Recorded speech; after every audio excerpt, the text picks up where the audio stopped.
We are going to continue our series on The Bible Explains, Part 219. I feel led of the Lord to discuss more about the end-time prophecy because many people were misled by what we call the September 23 rapture scandal, and He is directing us to study this topic. Alam po ninyo, noong nakaraang September 23, marami ang napaniwala na rapture na. Kaya tinalakay po natin ang iskandalo po na ito. At ako po ay nililid ng Panginoon na magkaroon po tayo ng tuloy-tuloy na pag-aaral sa paksa po na ito para maiwasan ang anumang kalituhan sa usapin po ng end times. Marami po kasi ang nagtuturo nito. At kung minsan ang iba po ay mapangahas. Ang iba po ay parang nagtuturo na alam nilang lahat, pati ang petsa ng rapture o kaya ng second coming. Nais ko pong linawin sa inyo mga kabiyaya. Pag tinalakay po natin ang usapin po na ito, atin po itong sinisilip mula sa perspektibo ng biyaya. That is why we are going to start a series of study, End Time Prophecy from Grace Perspective. Lilinawin ko po mga kabiyaya, aaralin po natin ang End Time Prophecy from Grace Perspective mula sa pananaw ng biyaya. Kailangan maging malinaw paano po ito tinitignan mula sa pananaw ng biyaya. Maaring may mga nagtuturo ng iba tungkol po sa subject na ito. But I can assure you that we must look at this subject from grace perspective. At ako'y naniniwala, we need to study this in the light of the finished work of Jesus Christ under the grace perspective. Manalangin po muna tayo. Aming Diyos, maraming salamat po sa papuri at pagsamba. Mula sa ikaibutura ng aming puso, kami sumisigaw ng papuri, umaawit ng papuri at pagsamba. 1,000 hallelujahs and even 1,000 more. Sapagkat naniniwala po kami, karapat dapat kayo sa pinakamataas na papuri at pagsamba. Nagpapakumbaba kami sa iyong harapan at kinikilala na lahat ng karunungan ay sa iyo nagmumula. At mula po sa panalangin ito ang aming dalangin ng bawat kapahayagan, ng bawat karunungan na makikita namin sa mayaman mong salita ay gumabay sa amin sa pag-aaral po sa mga bagay-bagay na mangyayari sa hinaharap, ang propesiya, at makita namin to sa liwanag ng tinapos na gawa ng aming Panginoong Jesucristo. Maraming salamat sapagkat nasa amin ang isip ni Kristo, nasa amin ang karunungan, nasa amin ang kapahayagan, hindi kami malilito, hindi kami nalilito, alam namin kung anong kapahayagan ng iyong mga salita. We commit to you this learning time, not only this time, but even the whole series, that everything that will be said and done all by your grace for your glory. We pray in the name that is above every name, in the name of Jesus, our Lord and Savior. Jesus, by the power of the Holy Spirit. And everybody would just simply say, Amen. Palakpakan po natin ang Panginoon. Amen. Linawin ko lang po, hindi po ako dispensationalist. Ako po ay grace preacher. I am a full grace preacher. Tinitignan ko po ang mga nangyayari at mga mangyayari hindi sa perspective ng dispensationalism. Tinitignan ko po ito sa liwanag ng katuruan ng Biblia at sa lente ng biyaya ng ating Panginoon. This is our preliminary session. Magsisimula po tayo tulad ng mga nagtatayo ng mga malalaking gusali. We need to lay the foundation to this series. Today, we're going to talk about why we need to study end-time prophecy. Dahil ang iba, hindi nila nakikita ang importansya nito sapagkat iniisip lang nila yung mga pang-araw-araw nilang buhay. Kung minsan ayaw nilang pag-usapan ng mga bagay na mangyayari sapagkat tila natatabunan po sila ng issue ng mga pang-araw-araw na buhay. Tulad ng mga mataas na bilihin, traffic, isama mo pa ang problema ng baha. Kaya kung gusto nila, kung minsan, mas magandang ito na lang ang pinag-uusapan kaysa sa mga bagay na mangyayari sa hinaharap. Ako'y naniniwala mahalagang pag-usapan po natin kung ano ang mangyayari sa hinaharap dahil ito ang ating tanging pag-asa at wala ng iba. Walang pag-asa sa mundo na ito. Ang ating pag-asa ay ang muling pagbabalik ng ating Panginoon at tayo kunin at mapa sa Panginoon magpakailan-kailan paman. And I believe with all of my heart that we need to find out reasons why we need to talk about this. And of course, as we always do, at the end, we'll give you the live application para ma-connect natin yung aralin sa ating pang-araw-araw na buhay. Let's begin. Let me share with you 4 reasons why we need to study end-time prophecy. Number 1, we need to study end-time prophecy because it keeps our blessed hope alive. Kailangan mapanatiling masigla ang atin pong mapalad na pag-asa, ang hinihintay po nating pagbabalik ng ating Panginoong Jesucristo. Pero tandaan po natin na bago mangyari ang katotohanan na siya'y muling babalik, mayroon pong mga propesiya na kailangang mangyari. Because of Christ's finished work, we are not left in fear but in hope.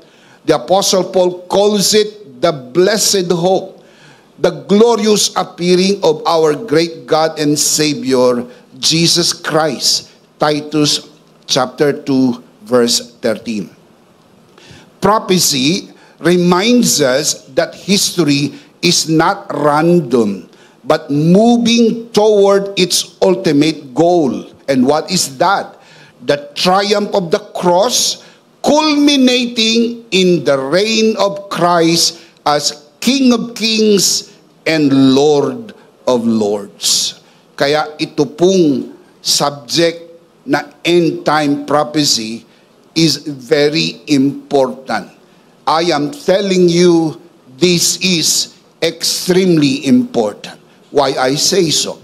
The blessed hope strengthens us in our trials. Kaya pag may mga pagsubok, may mga challenges, health challenges, financial crisis, trials and tribulation, ang pag-asa na ito nagpapalakas sa atin.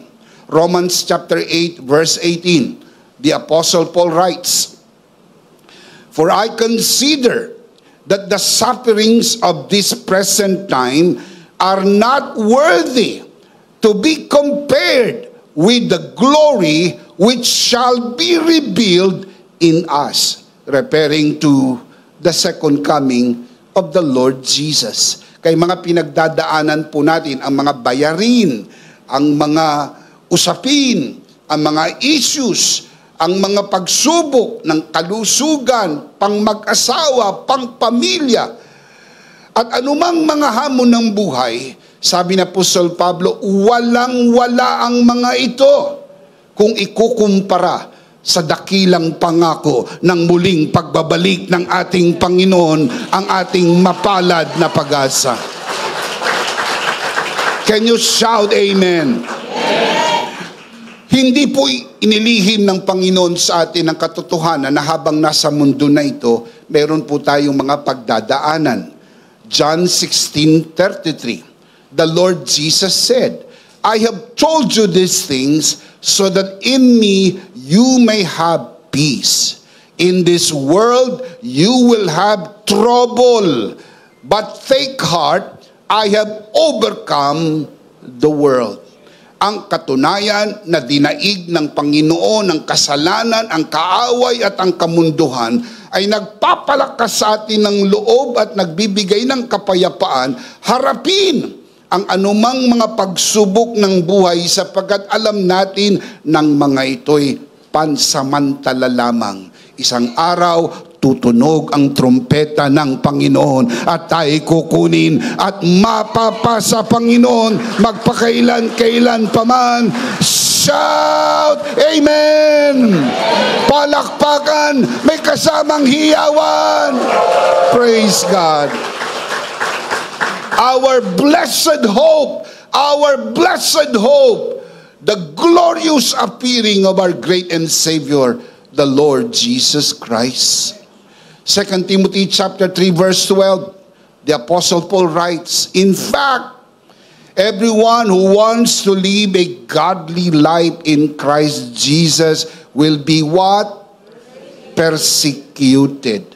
Ilagay sa isip, hindi po tayo natubos mula sa pag-uusig. Tayo natubos sa kasalanan, tayo po'y natubos sa kahirapan, karamdaman at maging kamatayan. Pero habang nasa mundo tayo, hindi po tayo exempted sa mga pag-uusig, mga pagkutsa, mga bashing at mga pagtatawa at mga pang-uligsa at maging sa mga pangungutya na ginagawa ng mga tao laban sa atin dahil sa ating pananampalataya. Ilagay lang natin sa ating mga isip ng mga ito'y pansamantala lamang. Ikumpara sa dakilang pangako ng kanyang muling pagbabalik, sabi ni Pablo, not even worthy to compare with, at ito'y itinuring niyang magaang lang at pansamantala. 2 Corinthians chapter 4 verse 17, the Apostle Paul writes, for our light and momentary troubles are achieving for us an eternal glory that far outweighs them all. Anong tawag niya sa mga pinagdadaanan ng bawat isa? Magaang at pansamantala. Kaya huwag kang masiraan ng loob. Magaang lang ang iyong pinagdadaanan. Mas mabigat ang krus na pinasa ni Kristo sa krus ng Kalbaryo at ginawa niya ito alang-alang sa atin dahil mahal tayo ng Diyos.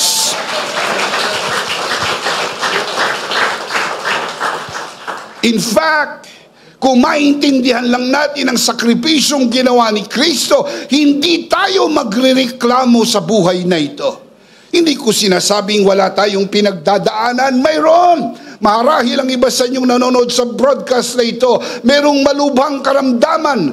Kayo halos baon na sa utang, sa pagtustos, sa paggamot sa inyong malubhang karamdaman. Ang iba sa inyo may pinagdadaan ng pinansal na problema, material na problema, sosyal na problema, at lahat ng problemang patong-patong sa buhay. Pero hayaan nyo pong palakasin kayo ng mangangaral na ito. Magaang lang yan pag ikinumpara natin sa mabigat na krus na kinarga ni Kristo para tayo maligtas at magkaroon ng buhay na walang hanggan.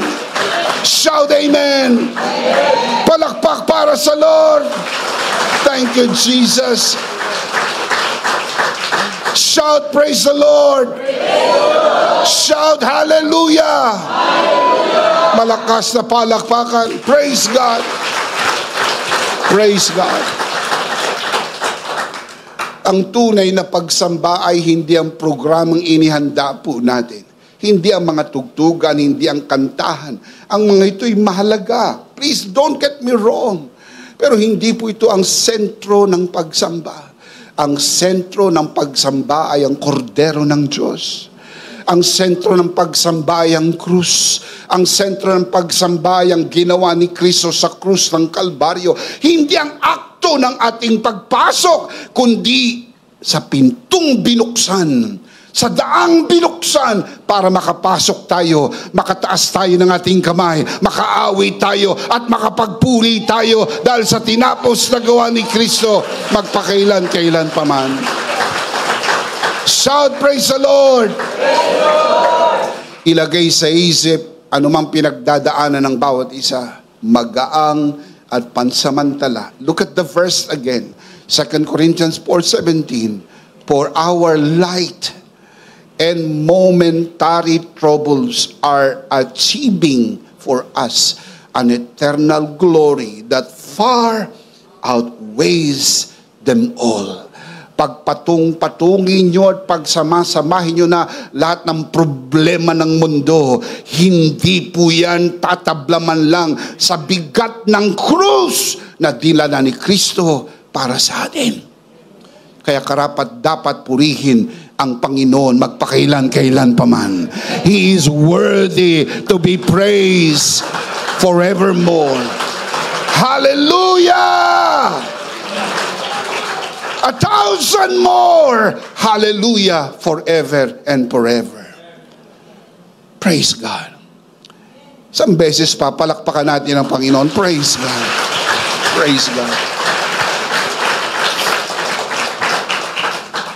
Romans 8:18 again, the Apostle Paul writes, for I consider that the sufferings of this present time are not worthy to be compared with the glory which shall be revealed in us.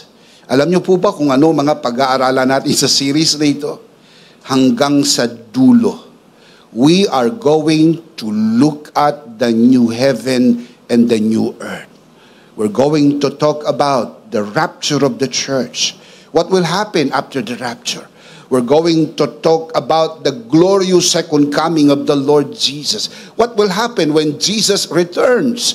Anong mangyayari? Magaganap ang pinakamalaking digmaan sa buong mundo na hindi pa naganap sa kasaysayan ng sangkatauhan. Pagkatapos, anong mangyayari? Lahat ng ito ay mangyayari sapagkat nakasulat sa Biblia, itatayo ni Kristo ang kanyang paghahari sa mundo ng 1,000 taon. May balita ako sa inyo, kapag naitayo ang kanyang kaharian, millennial kingdom, the Bible tells us that we will reign with the Lord Jesus 1,000 years as priests and kings unto His kingdom. Shout amen. Alam niyo kung saan ang dulo, culmination of the new heaven and new earth. This is exciting. We're going to talk about heaven. We're going to talk about the new heaven and the new earth. Why we need to talk about that? Sapagkat pagod na tayong pag-usapan ang baha, ang presyo ng mga bilihin, ang tumataas na mga bilihin at lahat ng krisis na ito. Konting tiis na lang, mga anak ng Diyos. Babalik na ang Panginoon at kukunin na tayo ng Panginoon at mapapasa Kanya magpakailan-kailan pa man. Do you believe that? I'm sure you do. This blessed hope keeps us anchored in faith, for our citizenship is in heaven, and we eagerly await a Savior from there, the Lord Jesus Christ, according to Philippians chapter 3, verse 20. The Apostle Paul reminds us to encourage one another with these words. What words? The very words of end-time prophecy.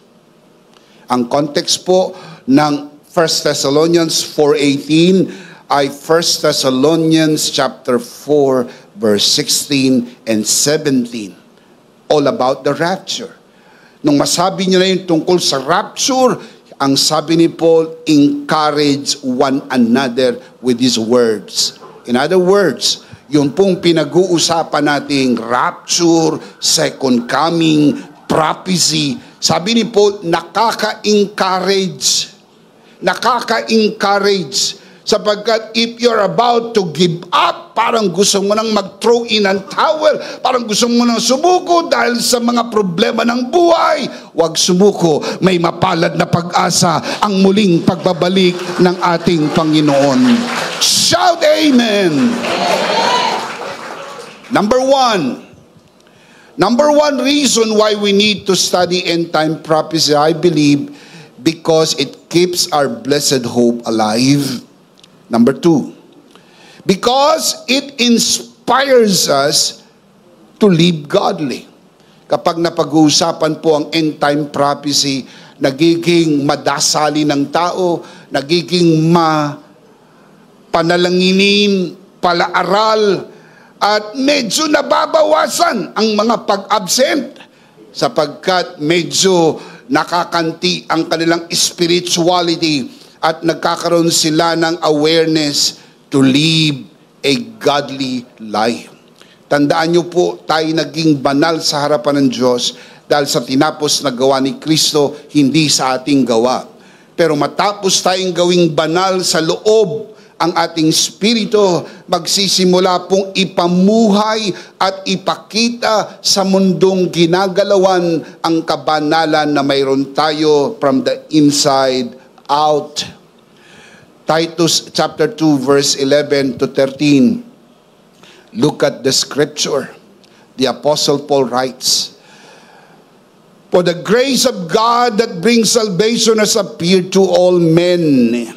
Verse 12, referring to the grace of God, it teaches us to say no to ungodliness and worldly passions. And what else?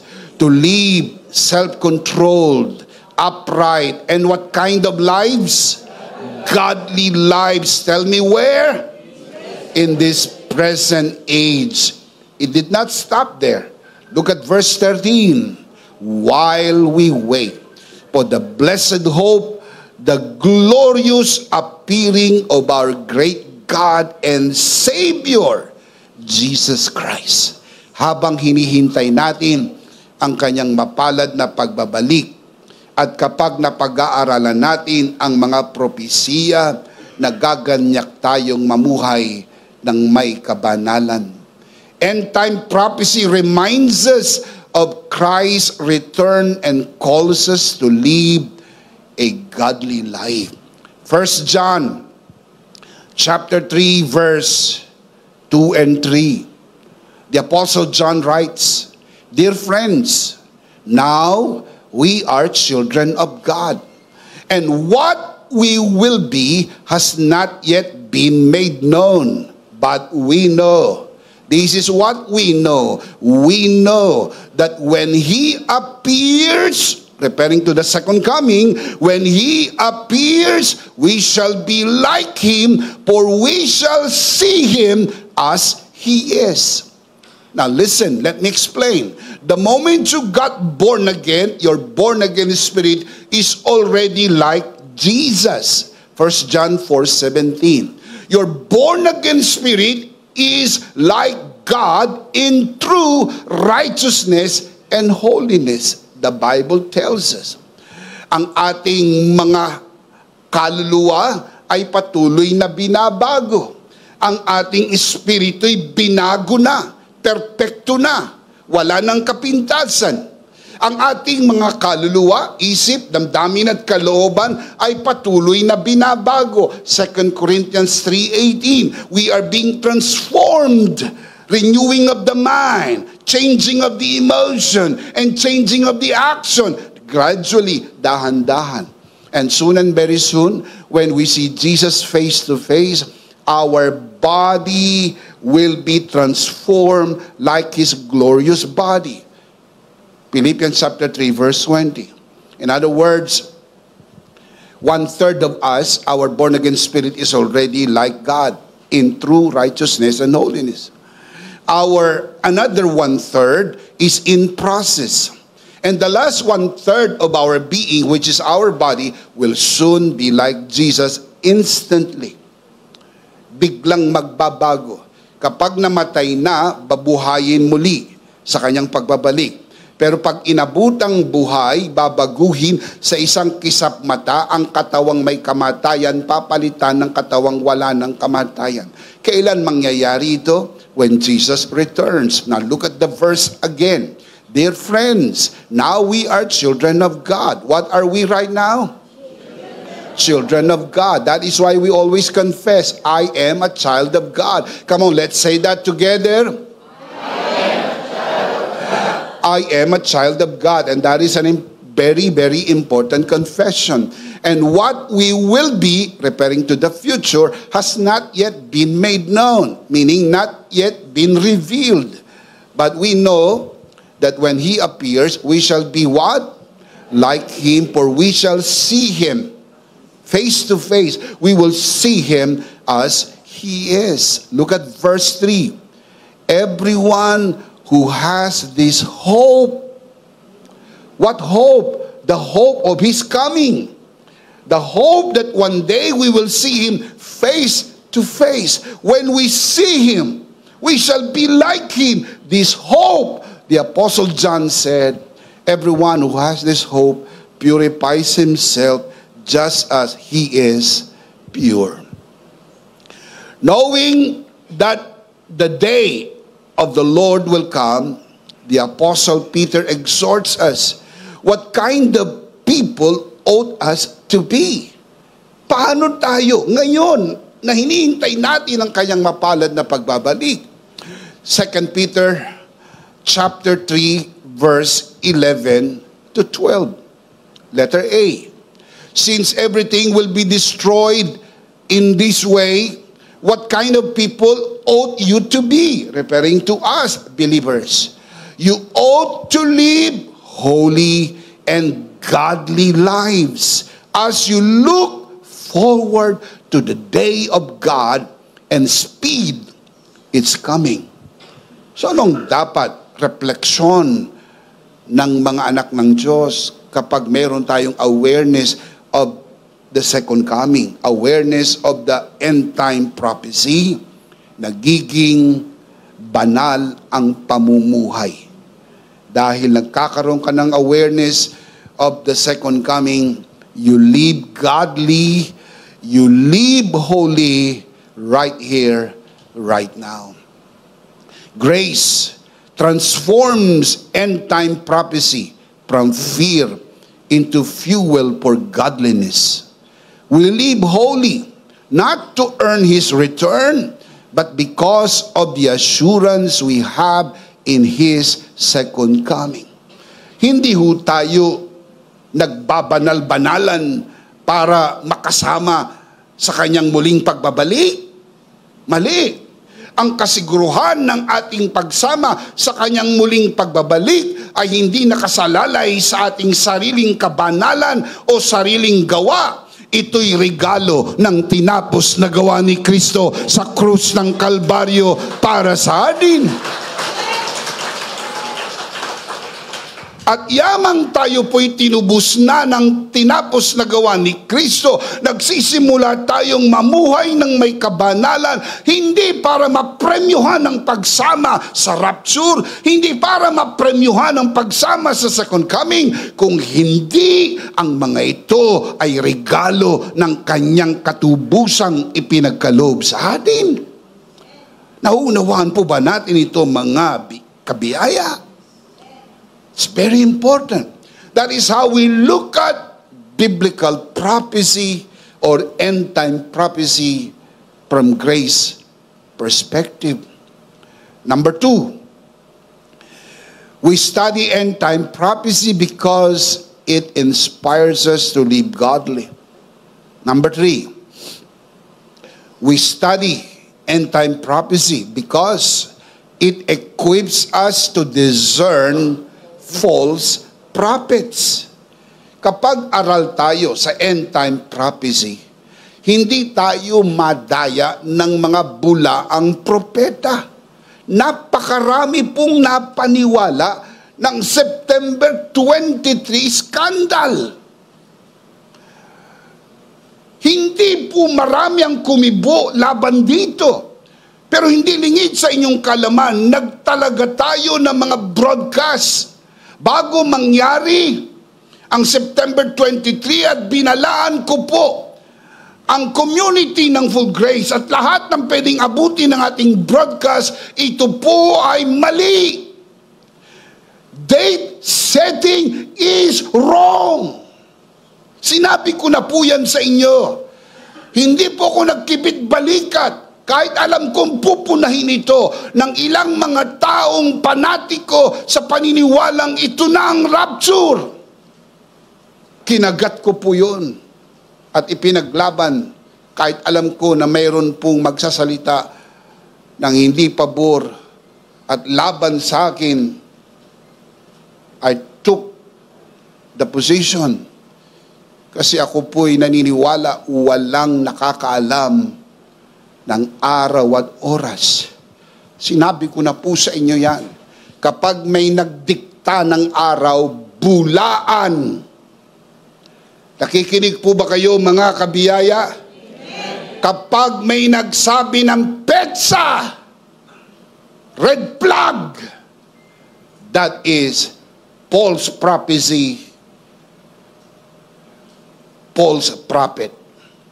Walang petsahan, walang nakakaalam. Pero isang bagay ang alam natin, hindi na masyadong magtatagal. Kukunin na tayo ng Panginoon at mapapasa Panginoon magpakailan pa man. Nagkatotoo nga, September 23, walang rapture na nangyari. Bakit? Sapagkat hindi na po yan bago. Kailan po ba matututo ang mga Kristiyano? Lagi na lang nagugoyo, lagi na lang nalilito, lagi na lang pong napapaniwala ng mga bulaang propeta. May petsa eka, may petsa eka. Parang totoong-totoo na eka, ito na talaga eka. Mga kapatid, anong sabi ko? Eka-eka. Pinagpauna ko na sa inyo yan. Hindi po ko natakot na sabihin ko sa inyo dahil sigurado ako walang rapture na mangyayari ng September 23. Kaya nandito pa tayo. At huwag mag-alala. Hindi kailangan mag-date setting, hindi kailangan mag-date watching, huwag niyong bantayan ang petsa. Huwag niyong iset ang petsa. Manindigan lang tayo sa katotohanan na handa tayo palagi. Anumang oras, anumang araw, babalik ang Panginoon. Bigla na lang tayong mawawala at kukunin na tayo ng Panginoon at sasalubungin natin ang Panginoon sa himpapawid. Are you ready?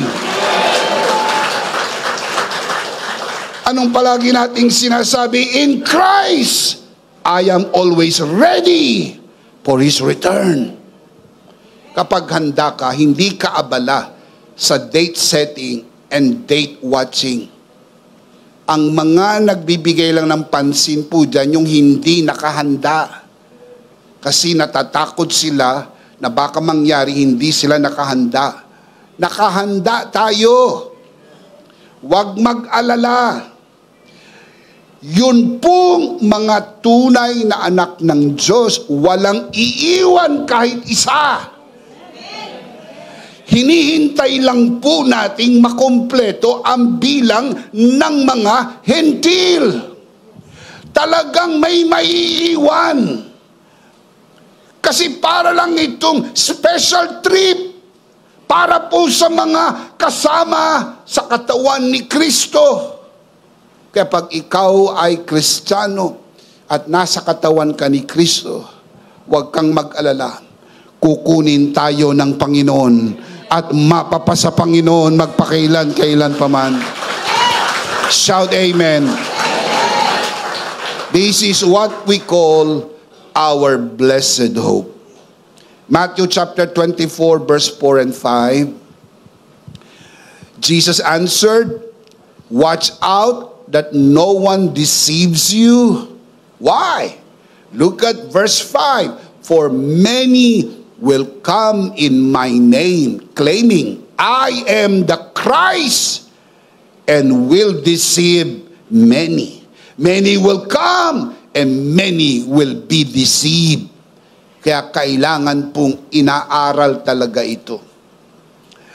Sa Wikipedia, mababasa po ninyo na mayroon pong 45 na kilalang mga taong tinakasan ata ng bait at nagsabing sila ang Kristo. From 18th century hanggang 20th century, 45. At patuloy na tumataas ang bilang po nito ngayong tayo nasa 21st century. Marami. Ang iba po dyan ay Australians, ang iba dyan ay Puerto Ricans, Brazilian, Americans, at hindi nawawala, Filipinos. Kasama sa listahan. Ang isa po dyan ay nakakulong na. Ang iba po'y nasa labas.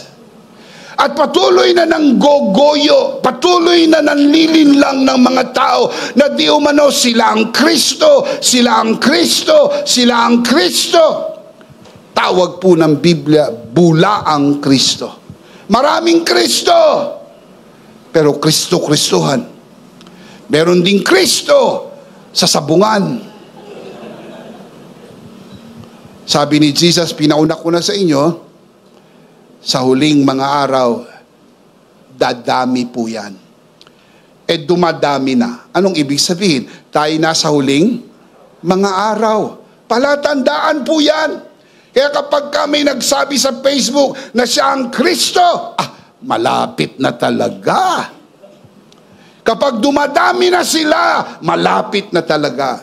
Dahil isa sa palatandaan, marami ang magsasabi, sila ang Kristo. Mga bulaang Kristo. Matthew 24, verse 23 to 24. The Lord Jesus said, then if anyone says to you, look, here is the Christ, or there, do not believe it. For false Christs and false prophets will rise and show great signs and wonders to deceive, if possible, even the elect, referring to the Jews, will be deceived. Mga kapatid, pag sinabing nandito na, dumating na ang Kristo, wala nang rapture, wala nang second coming, dahil di umano, dumating na ang Kristo. Sabi ni Jesus, huwag kayong maniwala. Dahil maraming magpapanggap na Kristo at huwad na Kristo. Some falsely believe that Jesus already returned in 70 AD. May mga naniniwala na dumating na daw si Kristo noong 70 AD dahil sa nangyari sa destruction of Jerusalem noong 70 AD. At di umano ayon sa kanila, wala nang rapture, wala nang second coming, nandito na daw si Jesus. Ang tanong ko, nasaan? Pati si Jesus, nabaha. Hindi ba? Yung bang sinabi ng Biblia, siya'y darating dito sa ganitong kalagayan?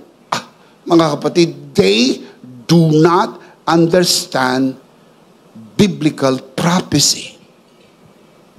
That is ignorance to the highest level.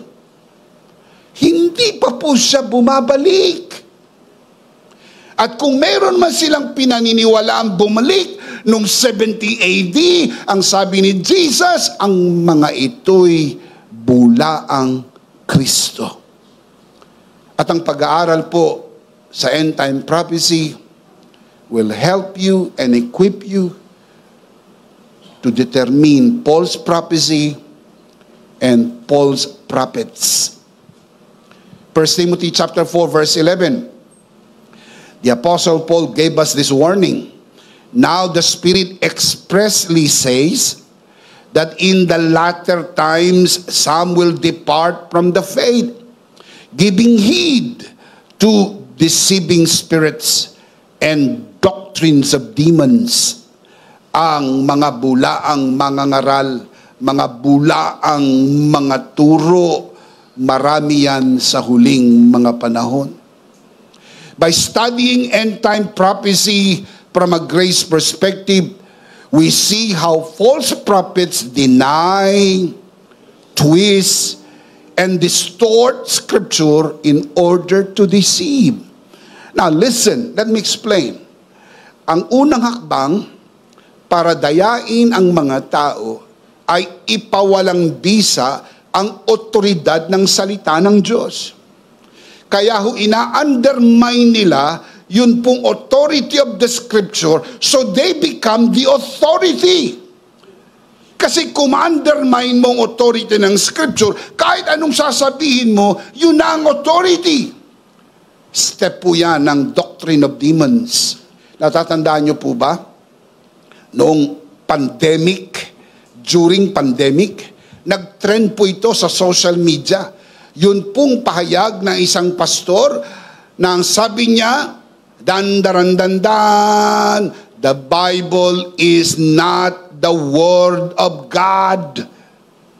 Yun ang kanyang statement noong panahon ng pandemic.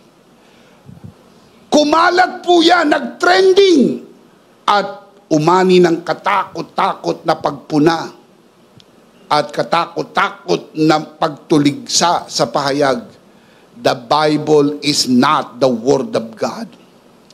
Yan po ay pinagpauna na ni Apostol Pablo. Sa huling panahon, may mga taong aalis sa tamang paniniwala at aakapin ang mga doktrina ng demonyo. Isa sa palatandaan ng doktrina ng demonyo, ina-undermine ang authority ng Scripture. Hey, we have to say this outright. The Bible does not contain the Word of God. The Bible is the Word of God. Can you say amen? Palakpakan natin ang Panginoon. Hallelujah! That is a very important evangelical statement of faith. We believe in the authority of the Scripture, the inerrancy, the inspiration, the all-sufficiency of the written revelation of God through the Bible. Sola Scriptura. Kapag nagturo ng labas sa Biblia, red flag na po yan. Kapag nagturo laban sa Biblia, red flag na po yan. Sapagkat dapat lahat ng turo nasa Biblia, because we believe the verse is the voice of God. Can you say amen? 1 John chapter 4 verse 1. The Apostle John writes, Beloved, do not believe every spirit, but test the spirits, whether they are from God. Because many false prophets have gone out into the world. Panahon pa nila, meron na. Approximately, some 2,000 years ago, panahon nila meron na. Just imagine kung anong meron tayo sa panahon natin. Mas marami na po sila. At ang pag-aaral po ng end-time prophecy will equip us discern false prophets. Number 4. I'm starting to close. Why we study end-time prophecy? Because it drives us to share the gospel. Kapag nag-aaral po tayo ng end-time prophecy, ginaganahan tayong mag-evangelize. Nagaganyak tayo, na-energize tayo, nadadrive tayo na mag-evangelize, mag-share ng gospel. Romans chapter 11, verses 25 and 26, letter A. I do not want you to be ignorant of this mystery, the Apostle Paul writes. Brothers, referring to the Gentile brothers, so that you may not be conceited. Israel has experienced a hardening in part, meaning temporary, until the full number of the Gentiles has come in. Verse 26, and so all Israel will be saved. I already explained this to you last Sunday, but I just need to show you again the diagram so you can see in the diagram what I am trying to convey. Look at this. Dito magaganap ang rapture. Nandito po tayo ngayon sa church age. Sa church age, pansamantala, temporary, ang Israel po ay naka-experience ng hardening only for temporary. Until makumpleto ang number of Gentiles sa church age. Kapag complete na ang number ng Gentiles, the church is predominantly a Gentile church. Bagaman mayroon pong mga Hudyo na mga naniwala, but all Israel sa kabuuan ay hindi naniniwala.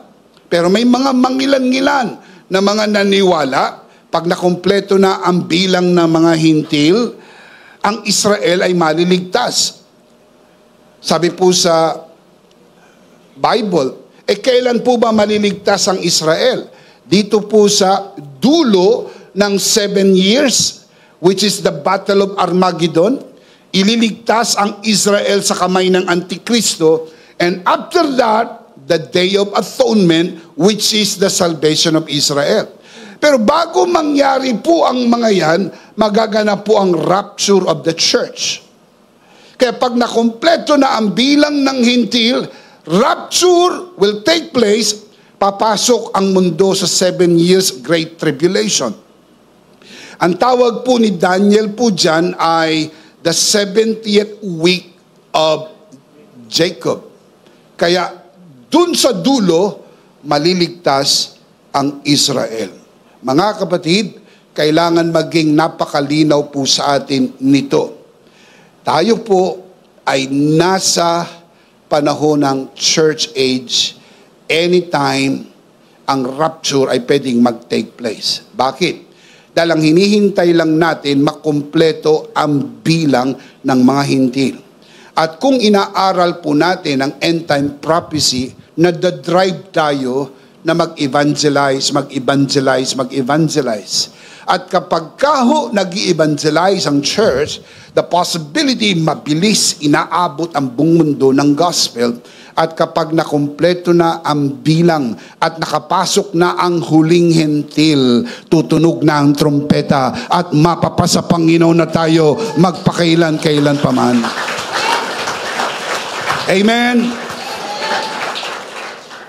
2 Peter chapter 3 verse 3 and 4. The Apostle Peter writes, knowing this first, that scoffers will come in the last days, walking according to their own lusts, and saying, where is the promise of His coming? Nanunuya ba? Nangungot siya, nangiinsulto. Nasaan? Ha ha ha ha! Nasaan ang pangako ng kanyang muling pagbabalik? For since the fathers fell asleep, all things continues as they were from the beginning of creation. Now, bakit parang natatagalan? Bakit po kaya? Look at verse 9. 2 Peter 3:9. The Lord is not slow concerning His promise. His promise, referring to the context, the promise of His second coming. The Lord is not slow concerning His promise, the promise of the second coming, based on the context, verse 4, as some count slowness, but He is patient with you, not willing that any should perish, but that all, how many? that all should come to repentance. Hindi gusto ng Diyos ang sino man mapahamak. Kaya kung natatagalan man ito po ay ang pasensya ng Diyos sa mga kamag-anak ninyo.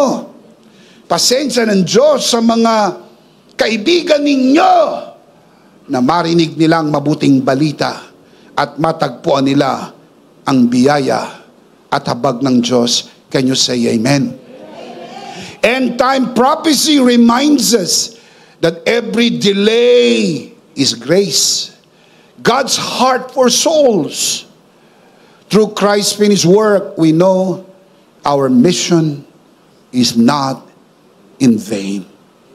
Ang bawat matapat na pagbibigay po ninyo, let me say this from our hearts, and even those who are watching this broadcast, sa pamagitan ng inyong matapat na pagkakaloob, sa pamagitan ng inyong matapat na pagkakaloob, kayo po narito sa bulwagan na ito at maging sa mga nanonood ng broadcast ay pagkakataon para maggamit natin ito na maikalat ang mensahe ng biyaya sa pinakamalaking platform sa buong mundo, social media platform.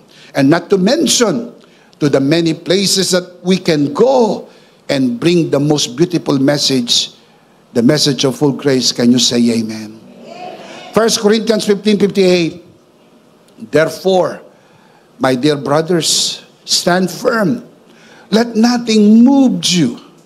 Always, not sometimes, not many times, always give yourselves fully, not partly, not partially, fully to the work of the Lord. Tell me why. Why do we need to do that? Why we need to give ourselves fully to the work of God? Not sometimes, but always. Why? Because you know that your labor in the Lord is not in vain.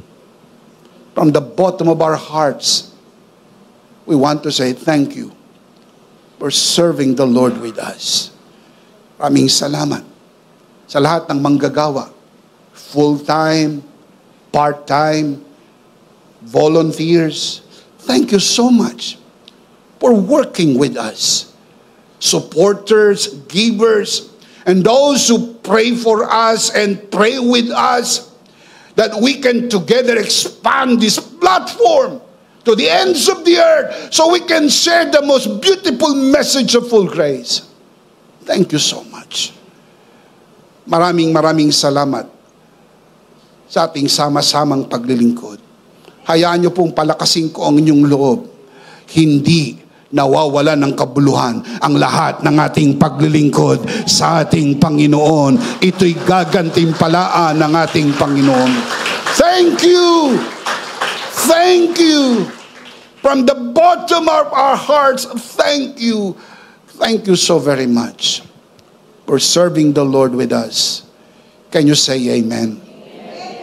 Let's see them again. 4 reasons why we study end-time prophecy. We're just laying the foundation. In the coming weeks, we're going to study end-time prophecy. I'll tell you, this will excite you even more than what you realize. Huwag a-absent, huwag liliban, huwag mag-miss ng broadcast. In fact, mag-invite po kayo ng inyong mga kakilala, kaibigan, sapagkat itong pag-aaral na ito ay pag-aaral from grace perspective. Maaring maririnig nyo ito sa ibang nagtuturo. I don't know from where they are getting this thing, but I can assure you we are getting this from grace perspective. Now, let's look at this again. Ready?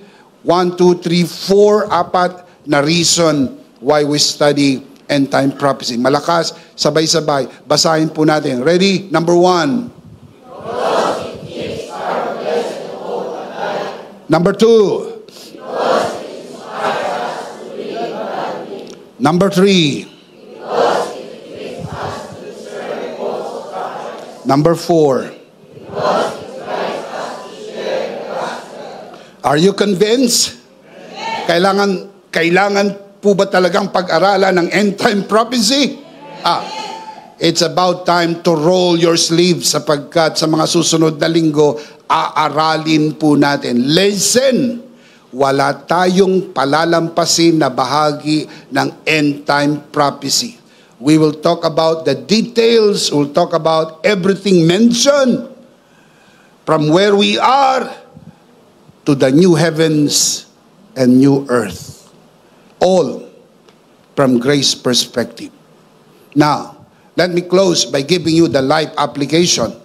As we always do, alam kong inaabangan po natin palagi yung life application. Ready? Number 1, live in the hope of Christ's return. Mamuhay tayo sa pag-asa ng kanyang muling pagbabalik. This hope is anchored not in our works, but in Christ's finished work. Because He lives, we look forward with confidence to His coming, knowing it is our blessed hope. Can you say amen? His promised return strengthens our faith, steadies our hearts, and fills our days with hope. Number 2, live godly and wisely in these last days. Grace teaches us not only to live godly, but also to walk in wisdom, discerning truth from deception. Through Christ's finished work, we are equipped with the Spirit of truth to recognize what is false and to remain steadfast in the hope of His return. Finally, number 3, I'll close with this. Live to share the gospel urgently, without delay. We have to do this urgently. Time is short and eternity is real. Yet we do not share out of fear, but out of grace, because God's grace drives us. Christ's finished work assures us that salvation is complete. Can you say amen? Amen. Our salvation is complete, and this good news is too great to keep it to ourselves. Sobrang ganda ng kwento ng kaligtasan na we cannot even afford to keep it to ourselves. We must tell this to the world with urgency. Every opportunity is a chance to point others to the hope we have. Let us live with urgency, knowing that every time we share the gospel, we may be reaching the last Gentile to be saved, bringing us closer to the rapture. Can you say amen? Let's see them again. 3, life application. Ngayong alam na natin ang 4 na rason kung ba't kailangan pag-aralan ito, paano ipapamuhay. Basahin natin malakas, sabay-sabay, umupo ng maayos. Basahin ng malakas. Ready? Number 1. Number 2. Number 3.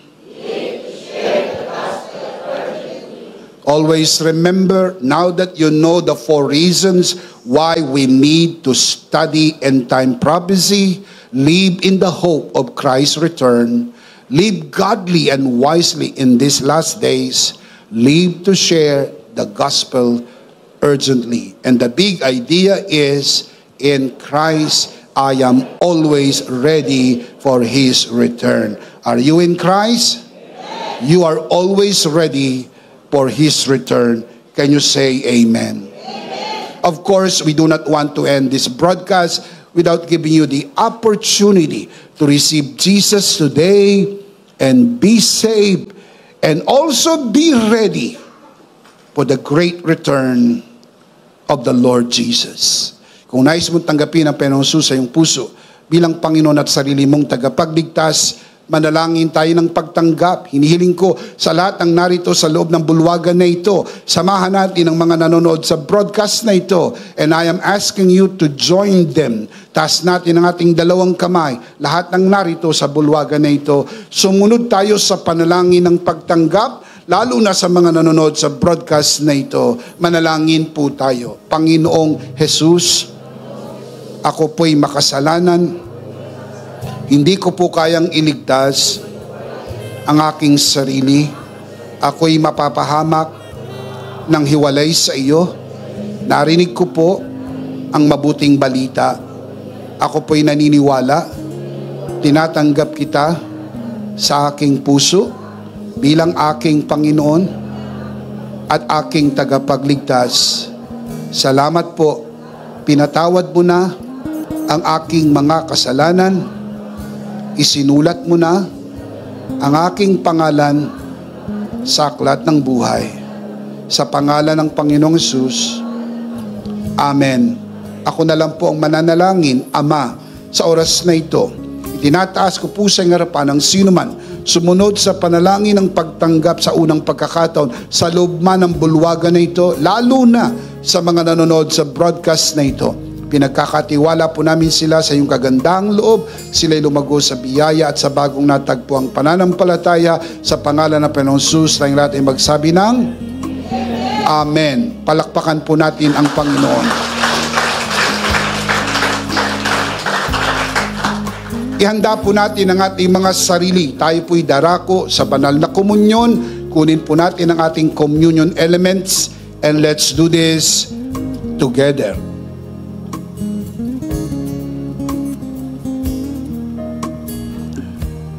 All right, let's do this together, mga kabiyaya. Hawak-hawak po natin ang pinakamakapangyarihang simbolo ng tinapos na gawa ni Kristo sa krus ng Kalbaryo. Itong aral na tinanggap ko sa Panginoon at ngayon naman ay binabahagi ko sa inyo. Nang gabing siya'y pagkanuloy dumampot siya ng tinapay, kanyang pinagpirapiraso at kanyang sinabi, ito ang aking katawan na pinagpirapiraso dahil sa inyo. Gawin niyo to bilang pag-alaala sa akin. Sabay-sabay po natin gawin.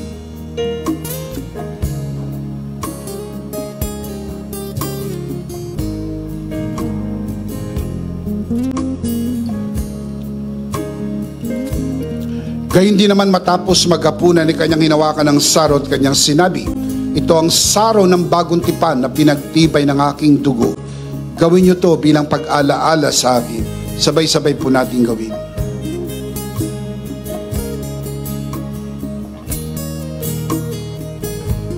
Ate po itaas ang ating dalawang kamay at tayo po'y manalangin. Sumunod po tayo sa panalangin na ito. Aming Ama, maraming salamat po sa aming Panginoong Hesukristo. Panginoong Hesukristo, maraming salamat po sa iyong banal na dugo na iyong itinigis sa krus ng Kalbaryo. Dahil po dito, lahat ng aming kasalanan ay iyong nang pinatawad. Maraming salamat po sa iyong katawan na nabugbog at nasugatan. Dahil po dito, lahat ng aming sakit ay iyong nang pinagaling. Gaya ng nasusulat sa iyong mga sugat, ako'y magaling na. Ako'y naniniwala, ako'y magaling na. Aking dinideklara, ako'y magaling na. Ako'y malusog, malakas, masigla, pinagpala, pinaburan, at mabubuhay ng mahaba. Sa pangalan ni Jesus, maraming salamat po, Banal na Espiritu, sa iyong kapahayagan, sa mensahe ng biyaya. Sa pangalan ng Panginoong Jesus, Amen. Amen. Palakpakan si Lord. Amen. Praise God. Isang beses pa, malakas, sabay-sabay. Ano po ang ating big idea? Are you in Christ? You are always ready for His return. Last of all, let me speak to your heart, you who are watching this broadcast. If this broadcast has blessed you, and if not asking too much, I would like you to bless this ministry with your love offering, so that together we can reach the world with the message of full grace. From the bottom of our hearts here at EMI, we would like to say, thank you for giving to the Lord. We'll see you next Sunday, prayerfully on site, but definitely we'll see you again online. Ako po si Bishop Emmy, kasama po si Pastora Joe at ang kabuuan ng The Lord's Community and EMI broadcast. Maraming thank you. Stay a bit for more announcements. Stay blessed and stay connected. Always remember, in Christ, you are forever Charito!